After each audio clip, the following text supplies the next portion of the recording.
Kailangan talaga yun yung mga ano lang. Hindi Mm. madumi yung damit mo. Oo, totoo. Sa mga ibang bansa, yun ang Tulad sa ginagamit kasi malinis mayayaman, damit nila. Oo. gamit lang ng kapraso, palit na kaagad. Tsaka kasi Kuya Dani, nakita ko yung andar nun. Diyos ko, sabi ko, ito lang pala ang andar nun. Nalilinis kaya yung damit dito?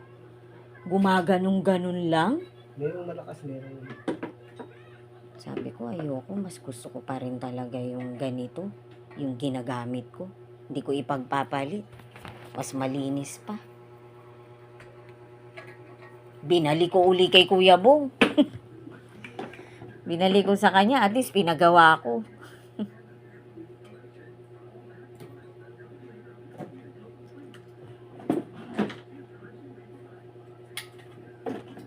Alam mo Kuya Dani, bumigay siguro yan. Kasi nagbanlaw ako. Nilagay ko yung damit. Ngayon, hindi ko agad na i-dryer yung damit. Siguro nabalikan ko siya Kuya Dani 30 minutes.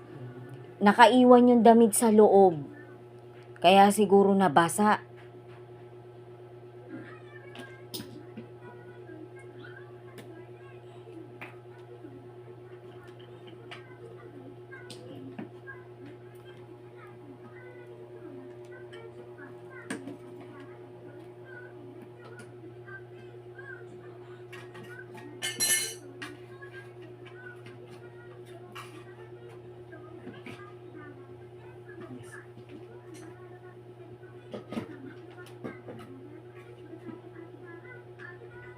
Hindi ka nadidiliman, Kuya.